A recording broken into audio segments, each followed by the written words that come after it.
Study IQ IAS, अब तैयारी हुई अफोर्डेबल।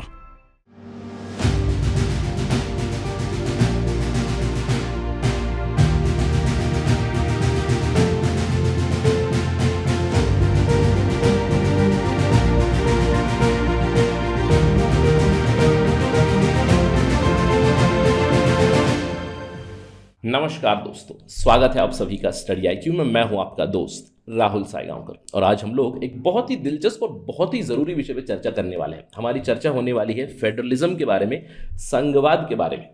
देखिए, इंडियन फेडरलिज्म के ऊपर कई लोगों ने टिप्पणी की हुई है। कई लोगों ने ये कहा है कि Indian model of polity is not federal setup at all, right. तो कुछ एक्सपर्ट्स ने इंडियन फेडरलिज्म को अलग अलग नोमेनक्लेचर दिया हुआ है।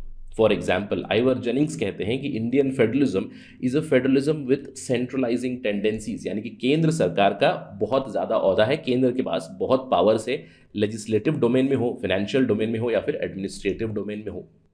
मॉरिस जॉनसन ने कॉल किया है इंडियन फेडरलिज्म को बार्गेनिंग फेडरलिज्म। केसी वेयर ने इंडियन फेडरलिज्म को कॉल किया है क्वाजाई फेडरल, यानी कि ऑलमोस्ट फेडरल है।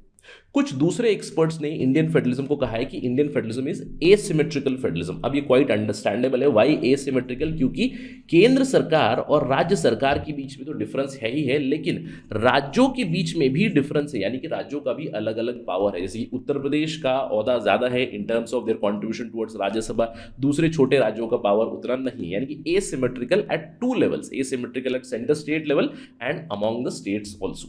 लेकिन एक क्लोजली एक्सेप्टेड डेफिनेशन या फिर description of Indian federalism would be Granville Austin's idea. Granville Austin कहते हैं कि Indian model of federalism is cooperative federalism model, यानी कि केंद्र सरकार और राज्य सरकार साथ में मिलकर देश के लिए काम करेंगे। कोऑपरेशन होना चाहिए दोनों लेवल्स के बीच, यानी कि सेंटर में और स्टेट्स में कोऑपरेटिव फेडरलिज्म होना चाहिए, तभी देश अच्छे से चलता है। तो ये डिस्क्रिप्शन मोस्टली एक्सेप्टेबल होता है। लेकिन रीसेंट टाइम्स में हम लोगों ने देखा है कि federalism has been put into test. तो आज का हमारा डिस्कशन रीसेंट डेवलपमेंट के ऊपर ही होगा। आप देख सकते हैं खबर यहाँ पे, बिहार सागा बेयर्स रिफ्ट्स इन फेडरलिज्म। तो आज हम लोग यहाँ पे बात करने वाले हैं in India what are the recent trends in centre state relations. हम लोग यहाँ पे नीति आयोग की गवर्निंग काउंसिल की मीटिंग के बारे में चर्चा करेंगे, वहाँ पे क्या डिस्कशन हुई उसके बारे में बात करेंगे। साथ ही साथ किस तरह की फेडरलिज्म में रिफ्ट देखी गई उसके ऊपर भी चर्चा करेंगे। इनफैक्ट एक सवाल के साथ डिस्कशन शुरू करते हैं, very important from UPSC civil services perspective. सवाल है, Granville Austin has described Indian federalism as a model of cooperative federalism. However, in recent times, cooperative federalism is being replaced with coercive federalism. इस statement को आपको critically analyse करना है, यानी कि दोनों पहलू आपको बताने हैं और इलस्ट्रेशन के साथ बताना है। तो देखिए, जब भी आप सवाल पढ़ोगे मेंस के लिए, कुछ कीवर्ड्स आपको आइडेंटिफाई करने हैं। Cooperative federalism, coercive federalism, critically analyse करना है, this is the root thing that you have to do here, और इलस्ट्रेशन यानी कि उदाहरण के साथ आपको बताना है। तो यहाँ पे इस पर्टिकुलर वीडियो में मैं आपको इस सेकंड पार्ट के तौर पे, क्योंकि रिसेंट टाइम्स में हम लोगों ने कई सारे एग्जाम्पल्स देखे हुए जहाँ पे कोएर्सिव फेडरलिज्म के एग्जाम्पल में आपको दे सकता हूँ, कोऑपरेटिव फेडरलिज्म की आप थोड़ा सा नोट कर लीजिए, और इस वीडियो में आपको कई सारा फॉर्डर मिलेगा, बहुत अच्छा कंटेंट मिलेगा to attempt this particular answer. To get to know all this information मेरे साथ बने रहिए टिल द वेरी एंड। चलिए चर्चा की शुरुआत करते हैं, लेकिन उससे पहले अगर आप यूपीएससी सिविल सर्विस की तैयारी कर रहे हैं, you know that you are at the right spot. Study IQ का फाउंडेशन बैच लाइव स्टार्ट हो रहा है 22 अगस्त 2022 से। सुबह 8 बजे ये बैच शुरू होगा। इस बैच में आपको 900 घंटे से भी ज़्यादा लाइव क्लासेस मिलेंगी, 1-to-1 मेंटरशिप मिलेगी, प्रीलिम्स का टेस्ट सीरीज भी आपको इसी में मिलेगा। और आपको ध्यान रखना है, अगर आप 2024 के लिए तैयारी कर रहे हैं then also you can opt for this 2023-2024, क्योंकि इस पर्टिकुलर प्रोग्राम की वैलिडिटी है 24 महीने की, 2 साल के लिए ये कोर्स वैलिड रहेगा। और ये सारी चीज़ें आपको मिलेगी केवल 17,499 रुपीज़ में। आपको एक ही काम करना है, जब भी आप चेकआउट करोगे तो आपको कोड इस्तेमाल करना है राहुल लाइव। और आपको ध्यान रखना है, ये जो प्राइजेस है 17,499, ये केवल 15 अगस्त तक एक्टिव है, क्योंकि इंडिपेंडेंस डे सेल चल रही है। वी आर ऑल्सो सेलिब्रेटिंग आज़ादी का अमृत महोत्सव, 75 साल हो चुके हैं स्वतंत्रता के, तो we are also celebrating this, we are giving you huge discounts, do avail those discounts. चलिए चर्चा पे वापस चलते हैं। जैसे कि मैंने आपको बताया, हमारी डिस्कशन होने वाली है फेडरलिज्म के बारे में। अब ये क्यों हो रही है? क्योंकि हाल ही में नीति आयोग की गवर्निंग काउंसिल की मीटिंग हुई, जहां पे कुछ इंपॉर्टेंट डेवलपमेंट हुई। कुछ चीफ मिनिस्टर्स ने यहाँ पे इस मीटिंग को स्किप किया और प्राइम मिनिस्टर मोदी ने यहाँ पे कहा कि we have to make India global leader in the farm sector. तो सबसे पहले बात करते हैं नीति आयोग की गवर्निंग काउंसिल मीटिंग जो अगस्त 7 को हुई, वहाँ पे क्या हुआ, कितने लोगों ने अटेंड किया। 23 चीफ मिनिस्टर्स, लेफ्टिनेंट गवर्नर्स और यूनियन मिनिस्टर्स ने यहाँ पे अटेंड किया। 23 chief ministers, 3 union territories, lieutenant governors and some union ministers they attended the meeting. In fact ये पहली ऐसी मीटिंग थी 2020 के बाद जहां पे इन पर्सन मीटिंग हो रही थी। 2020-2021 में जो गवर्निंग काउंसिल की मीटिंग हुई थी, और आप जानते हैं कि गवर्निंग काउंसिल नीति आयोग का है, इट इज़ टीम इंडिया, जहां पे चेयरमैनशिप है प्राइम मिनिस्टर की। सारे चीफ मिनिस्टर्स स्टेट्स के यहाँ पे इनवाइटेड होते हैं। इसके अलावा एडमिनिस्ट्रेटर्स हो गए यूनियन टेरिटरीज के, और यूनियन मिनिस्टर्स भी यहाँ पे इन्वॉल्व है। कुछ स्पेशल इन्वाइटीज़ भी है, जैसे कि वाइस चेयरमैन ऑफ नीति, सीईओ ऑफ नीति, दूसरे स्पेशल इन्वाइटीज़ भी होते हैं। टीम इंडिया हम लोग कह सकते हैं governing council which gives the direction of policy planning for India. Pandemic के बाद ये पहली ऐसी फिजिकल मीटिंग थी, तो कई सारे चीफ मिनिस्टर्स यहाँ पे आए और क्या यहाँ पे डिस्कशन हुई। देखिए, प्राइम मिनिस्टर मोदी ने मीटिंग के बाद कहा कि इंडिया को फार्म सेक्टर को मॉडर्नाइज करने की ज़रूरत है, फार्म सेक्टर में मॉडर्नाइजेशन की ज़रूरत है, टेक्नोलॉजी को एक्सेप्ट करने की ज़रूरत है, ताकि इंडिया सेल्फ सफिशिएंट बने, एक ग्लोबल लीडर बने एग्रीकल्चर में। इसके अलावा प्राइम मिनिस्टर मोदी ने ये भी अनाउंस किया दैट G20 की प्रेसिडेंसी 2023 में इंडिया के पास आने वाली है, तो इसके प्रति राज्यों को उन्होंने कहा कि डेडिकेटेड टीम सेटअप करें। G20 से जितना ज़्यादा हम लोग मैक्सिमम डिराइव कर सकते हैं उसके लिए राज्यों को स्पेसिफिक डेडिकेटेड टीम्स बनाने के लिए बोला। इसके अलावा इन जनरल यहाँ पे एजेंडा आइटम्स थे क्रॉप डाइवर्सिफिकेशन, ताकि एग्रीकल्चर में क्रॉप डाइवर्सिफिकेशन हो, सेल्फ सफिशिएंसी हो, जो हमारी ऑयल सीड्स के ऊपर इंपोर्ट्स के ऊपर निर्भरता है वो स्टॉप हो, दूसरे कमोडिटीज़ के इंपोर्ट है वो रुके। इसके अलावा नेशनल एजुकेशन पॉलिसी NEP के ऊपर स्कूल एजुकेशन और हायर एजुकेशन में इसको कैसे इंप्लीमेंट करें, क्या क्या प्रॉब्लम्स है राज्यों में, इसके ऊपर भी चर्चा हुई। इसके अलावा अर्बन गवर्नेंस के बारे में चर्चा हुई, जिसके बारे में मैंने आपको बताया था। प्रोफेशनल टैक्सेशन के ऊपर हम लोगों ने एक बात की थी, should urban local bodies be given professional taxation, इसके ऊपर भी चर्चा हुई, राइट। तो ये सारी चीजें हुई इस नीति आयोग की मीटिंग। अब इस मीटिंग में कुछ और भी हुआ, यानी कि कुछ लोग इससे मिसिंग थे। This was the just of the meeting, हम लोग कहते हैं मिनट्स ऑफ मीटिंग बेसिकली, और कुछ लोगों ने ऐसे मिस किया मीटिंग, इसीलिए हम लोग कह रहे हैं फ्रैक्चर्ड कोऑपरेटिव फेडरलिज्म। सबसे पहले नीतीश कुमार स्किप्ड नीति सेशन। इनफैक्ट ऐसी चौथी सेंट्रल मीटिंग थी 3 हफ्तों में जिसको नीतीश कुमार ने मिस किया। ऑल्दो नीतीश कुमार ने स्पेसिफिकली नीति आयोग के खिलाफ कोई स्टेटमेंट नहीं कहा, बट हम लोग अब समझ सकते हैं कि why Nitish Kumar skip this. कोविड-19 से वो जूझ रहे थे, ये तो था ही था। उसके अलावा हम लोगों ने देखा the political development in Bihar, इसके चलते भी नीतीश कुमार ही स्किप्ड द नीति सेशन। इसके अलावा one more prominent states chief minister was missing and that was KCR, के चंद्रशेखर राव फ्रॉम तेलंगाना। इन्होंने तो क्रिटिसिज्म भी कर दी नीति आयोग की। इन्होंने स्ट्रेट फॉरवर्ड कह दिया इंस्टीट्यूशन ऑफ नीति आयोग इज एक्चुअली यूजलेस। नीति आयोग के जो थिंक टैंक है उन्होंने कहा कि this is quite unfortunate. KCR ने ये कहा, पहले ही कहा उन्होंने, नीति आयोग की मीटिंग से पहले ही कहा, I am not attending this meeting, क्योंकि मैं इस मीटिंग को बॉयकॉट कर रहा हूं, क्योंकि केंद्र सरकार राज्यों के खिलाफ डिस्क्रिमिनेट कर रही है। उन्होंने एक लेटर भी शूट किया प्राइम मिनिस्टर को, जहां पे उन्होंने लिखा कि देश डेवलप तभी होगा जब राज्य डेवलप करेंगे। तो स्ट्रॉन्ग स्टेट्स होनी चाहिए, वाइब्रेंट स्टेट्स होनी चाहिए, तभी देश डेवलप करेगा। और केंद्र सरकार इस चीज़ को हैम्पर कर रहा है, इसके प्रति उन्होंने एक लेटर भी लिखा। तो इससे थोड़ा सा हम लोग कह सकते हैं नीति आयोग गवर्निंग काउंसिल की मीटिंग के ऊपर भी एक सवाल उठ गया, फेडरलिज्म के प्रति भी एक सवाल उठ गया। देखिए, अगर हम लोग बात करें इंडिया में, क्या KCR की बातें सही है, क्या हो रहा है इंडिया में, क्या कोऑपरेटिव फेडरलिज्म चल रहा है या फिर कोयर्सिव फेडरलिज्म चल रहा है, इसके बारे में अगर हम लोग देखें तो ऑब्जर्वेशन भी थोड़ा सा डिवाइडेड आपको मिलेगी। स्पेशली अगर आप political science and international relation से बिलोंग करते हैं तो this is a very important discussion for you, you can coat these ideas. Federalism India में कोऑपरेटिव चल रहा है कि कोयर्सिव चल रहा है, इसके प्रति देखिए एक पहलू है। अमिताभ कांत फॉर्मर CEO है नीति आयोग के, तो सबसे पहले आप थोड़ा सा रिसर्च करके मुझे बताइएगा कि अभी फिलहाल के करंट CEO कौन है नीति आयोग के। इसके अलावा do let me know CEO as well as the vice chairman of NITI Aayog. Chairman तो प्राइम मिनिस्टर है, वाइस चेयरमैन नीति आयोग के कौन है मुझे बताइएगा। This is very interesting snippet from MCQ perspective. ठीक है, अमिताभ कांत जो फॉर्मर CEO है नीति आयोग के, वो काफ़ी तारीफ करते हैं नीति आयोग की। वो कहते हैं कि नीति आयोग ने एक्ट किया है like a bridge between centre and states. एक ब्रिज का काम किया है, एक प्लेटफॉर्म का काम किया है, जहाँ पे स्टेट्स की जो बातें हैं उनको सुना गया है, स्टेट्स के प्रति कई सारी चीज़ें कही गई, not just for cooperative federalism but for competitive federalism.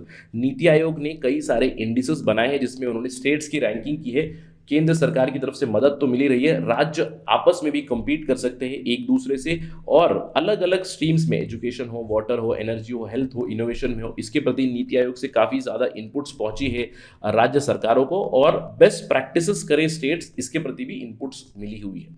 Amitabh Kant ने रिसेंटली जो मीटिंग हुई वहाँ पे पंजाब के जो नए चीफ मिनिस्टर भगवंत मान, उन्होंने भी खुशी जताई इस मीटिंग को लेकर। उन्होंने कहा कि काफ़ी फ्रूटफुल सेशन रहा है नीति आयोग गवर्निंग काउंसिल का। उन्होंने कहा कि प्राइम मिनिस्टर ने राज्यों के जो भी चीफ मिनिस्टर थे उनकी बातें सुनी, सुबह 10 से लेकर 4:30 बजे तक मीटिंग चली, राज्यों के जो भी इश्यूज थे उनको सेंटर ने सुना और मदद करने की आश्वासन भी दी। इसके अलावा G20 के ऊपर भगवंत मान ने भी ये कहा कि G20 की जो भी मीटिंग्स होगी उसे अमृतसर में कराया जाए, इस तरह का एक अनुरोध भी उन्होंने किया केंद्र सरकार से। Let us see what happens over that. यानी कि एक तरफ डिवाइडेड है, कुछ लोग कहते हैं NITI Aayog is a very good platform for enhancing the cooperative federalism model, लेकिन दूसरे साइड पे there is KCR, Telangana chief minister KCR, उन्होंने तो नीति आयोग को यूजलेस इंस्टीट्यूशन बता दिया। इसके अलावा कुछ और भी एक्सपर्ट है, जैसे कि प्रोफेसर बलवीर अरोरा है centre for multi level federalism के, उन्होंने ये बताया इन जनरल कि there is a dialogue deficit between centre and state, जिसकी वजह से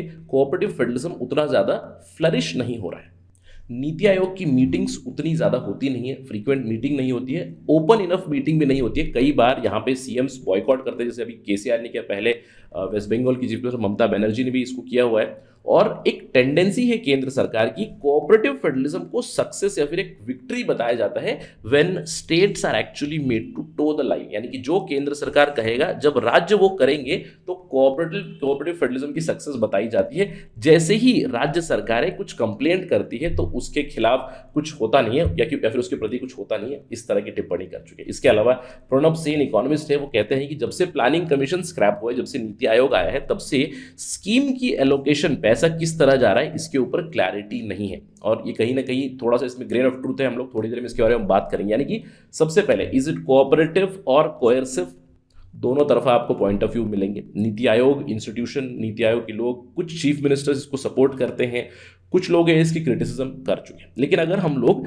रीसेंट ट्रेंड्स की बात करें, what are the centre state recent trends, देखिए यहाँ पे रीसेंट मतलब पिछले कुछ सालों से क्या चल रहा है। अगर हम लोग देखें इन जनरल भी सेंटर स्टेट रिलेशन, आपने देखा होगा हम लोग स्टडी इसको अलग अलग डोमेन में करते हैं, लेजिस्लेटिव डोमेन में करते हैं हम लोग, फाइनेंशियल डोमेन में करते हैं हम लोग, एडमिनिस्ट्रेटिव डोमेन में करते हैं। और तीनों डोमेन में आपने ये देखा होगा कि केंद्र सरकार का दबदबा बहुत ज़्यादा है, और पिछले कुछ सालों में भी हम लोगों ने यही देखा। अगर हम लोग फाइनेंशियल एस्पेक्ट में देखें, सबसे पहले तो केंद्र के टैक्सेस बहुत ज़्यादा है, इनकम टैक्स, कॉर्पोरेट टैक्स, यार एक्सट्रीम लेवल टैक्सेस, और इससे वो अल्टीमेटली जो पैसा केंद्र कलेक्ट करता है उसके बाद वो स्टेट्स को एलोकेट करता है। और एलोकेट कैसे होता है?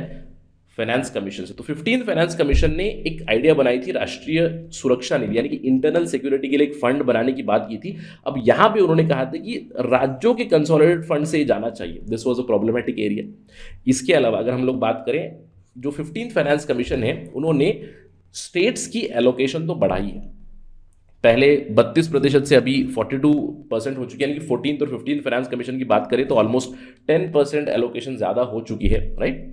अब इस बार जम्मू कश्मीर एक यूनियन टेरिटरी बना तो थोड़ा सा कम हुई 41 के आसपास, बट इन जनरल 10% एलोकेशन बढ़ी, ये बताते हैं। लेकिन अगर हम लोग दूसरी तरफ बात करें तो सेंट्रली स्पॉन्सर्ड स्कीम्स की जो फंडिंग है, जो एलोकेशन है, वो कंटिन्यूसली कम हो रही है। अगर आप ये देखोगे यूनियन बजट 2022-23 में number of centrally sponsored scheme, अब आपको ध्यान रखना है सेंट्रली स्पॉन्सर्ड का मतलब क्या है, केंद्र सरकार का एक रेशियो होता है, राज्य सरकारों का एक रेशियो होता है, तो केंद्र सरकारों का रेशियो भी कम हो रहा है, इनफैक्ट ये स्कीम्स ही कम हो रही है। आप यहाँ पे देख सकते हो, they have been cut 19 schemes under ministry of WCD rationalised and revamped only to 3, यानी कि allocation from centre, pardon me, it is going down continuously for centrally sponsored scheme. इसके अलावा जब से GST आया है, GST की तो प्रॉब्लम्स चली रही है। देखिए GST जब आया था तो प्रॉब्लम्स वर एंटिसिपेटेड, बट अभी भी ये एक फेडरल डोमेन में इशू बना हुआ है। सबसे पहले तो GST जब से आया है तो राज्य सरकारों के जो टैक्सेस थे, जैसे कि entertainment tax, luxury tax, entry tax, octroi,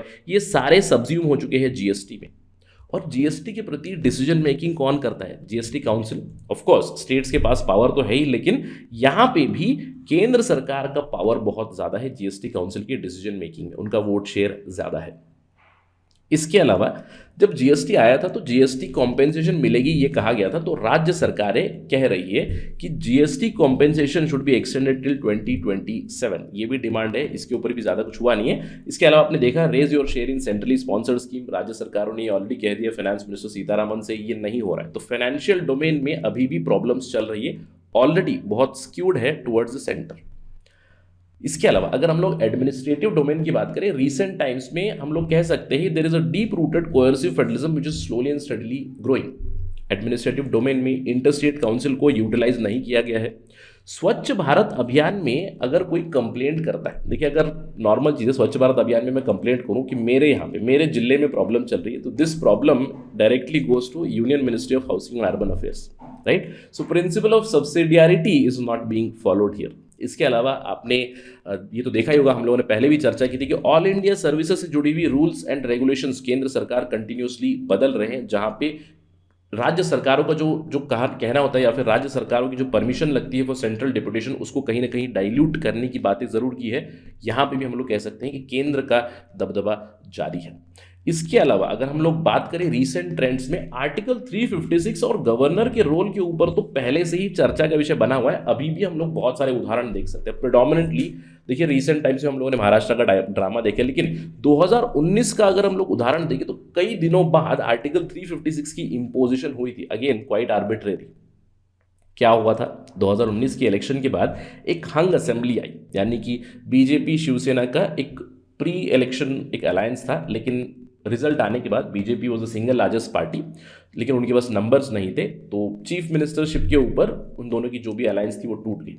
अब उसके बाद स्टेट इमरजेंसी डिक्लेयर की गई। पहले देखिए बीजेपी को कहा गया कि आप सरकार बनाइए, BJP could not Garner the numbers. उसके बाद एनसीपी को दिया गया, एनसीपी को कॉल किया गया नेक्स्ट लार्जेस्ट पार्टी की आप सरकार बनाइए, तो उन्हें समय दिया गया था 12 नवंबर 2019 सुबह 8:30 बजे तक का। तो एनसीपी ने उन्हें एक एक्सटेंशन भी मांगा था कि सुबह 11:30 बजे तक का टाइम दीजिएगा, हम लोग स्टेक करेंगे claim to formation of the government. लेकिन डेडलाइन से कुछ घंटे पहले ही गवर्नर ने यहाँ पे आर्टिकल 356 इंपोजिशन कर दिया।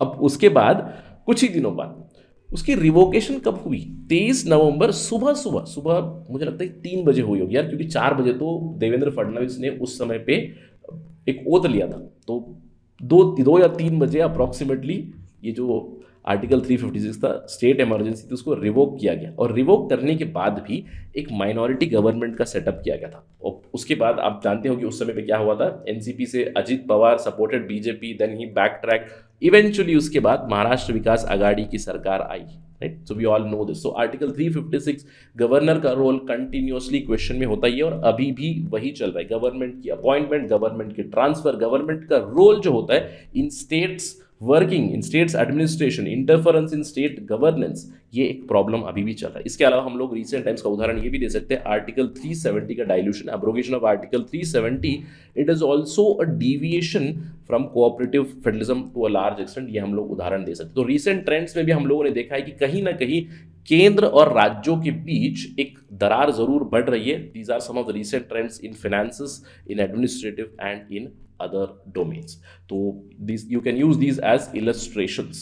So are we moving from cooperative to coercive federalism? The answer is not absolute, but कुछ एग्जाम्पल जरूर है जहां पे केंद्र सरकार और राज्यों के बीच एक स्ट्रेन आपको जरूर दिखाई दे रहा है। तो अगर इस चीज के ऊपर कोई डेवलपमेंट होगी, कोई और उदाहरण मिलेंगे, तो हम जरूर चर्चा करेंगे ऑन फेडरलिज्म। बट जिस सवाल से हम लोगों ने चर्चा शुरू की थी, आशा करता हूं कि आपको इनफ ऑर्डर मिल चुका है to attempt that particular answer, right. Now with that note let me end my discussion. और आप जानते हैं कि अगर आपको डिस्कशन पसंद आए, you can always follow me on my social media handle @rahulsai222। अगर आपको कोई सवाल है, कोई डाउट है, you can directly message me on Instagram. I do respond on weekends. Thank you for watching this. जय हिंद। स्टडी IQ IAS, अब तैयारी हुई अफोर्डेबल।